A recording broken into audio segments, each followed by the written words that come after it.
The first light of dawn spilled across the ancient African savanna, painting the grasslands in shades of gold and amber. The night chill still lingered in the air, and dew clung to the blades of tall grass that swayed with the faintest breeze. A small group of early hominins emerged from their shelter among the low trees and rocky outcrops.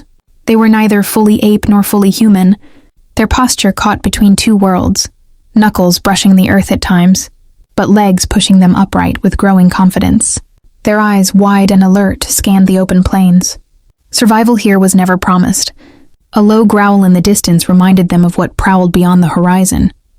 Saber-toothed cats waiting for stragglers, packs of giant hyenas bold enough to challenge them, and crocodiles lurking near the shrinking watering holes. Yet for this band of fragile creatures, danger was only one part of their reality. Another, equally powerful force was emerging. The need to connect, to rely on one another, to live not as individuals but as a unit. A young female spotted the soft shapes of figs beneath a sprawling tree. She crouched, her sharp eyes narrowing, and then gave a series of high clicks and soft grunts. The sound carried meaning, and her kin stirred. Slowly they moved toward her discovery, hands reaching eagerly for the fallen fruit. Instead of hoarding, they gathered around and shared. Each bite was accompanied by watchful glances, the beginnings of trust reflected in their dark, intelligent eyes. This was no longer a world where food was simply taken. It was a world where it was offered. Nearby, a male crouched with a smooth, heavy stone in his hand. He brought it down sharply against a cluster of hard-shelled nuts. The first strike bounced, but the second cracked the shell, releasing the rich flesh within. Younger members of the group sat around him, their small hands fumbling to imitate his motions. They struck stones clumsily, their frustration clear, but still they watched and learned. In this simple exchange, something profound was stirring. The first echoes of teaching. The spark of knowledge passed not by accident, but through intention. The group spread out under the tree, some grooming, some chasing one another in play. Grooming was more than cleaning. It was a way to reinforce bonds, to calm tensions, to promise loyalty. Play was more than simple energy.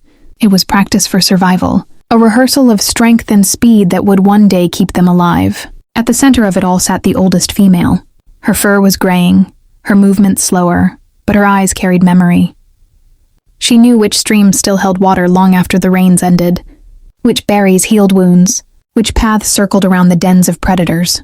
The younger ones moved close to her, mimicking her choices, seeking her silent approval. In her presence, the band found more than leadership. They found continuity. She was the living memory of the group, a keeper of secrets that could mean the difference between life and death. As the morning sun climbed higher, the sounds of the savanna grew louder, elephants trumpeting in the distance, birds crying overhead, the rustle of unseen creatures in the grass.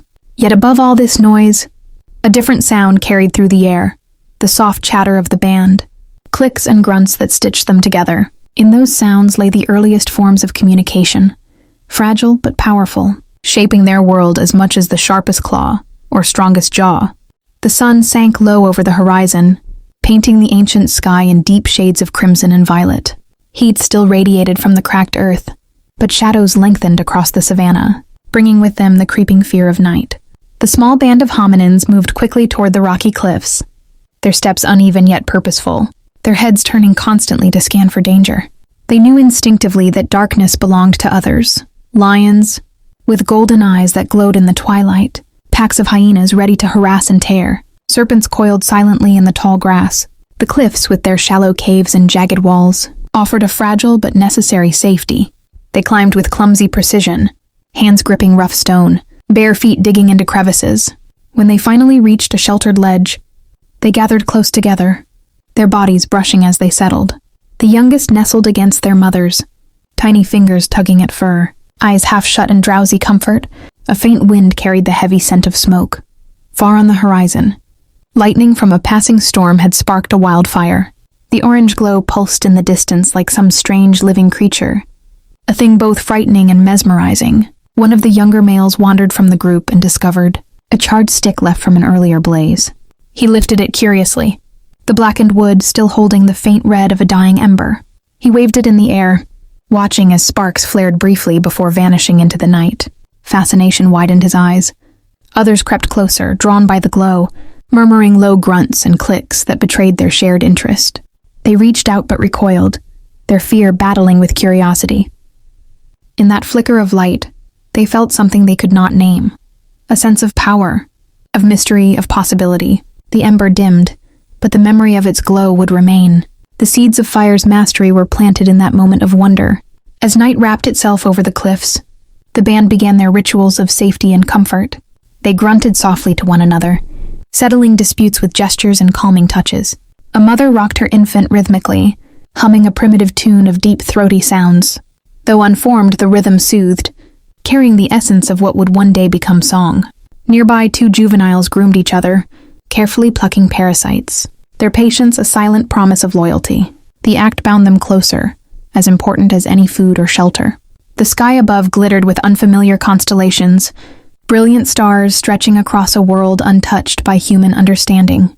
Yet even without words to name them, the hominins looked upward, eyes reflecting the starlight, perhaps sensing the vastness beyond. Below the cliffs, the land pulsed with life.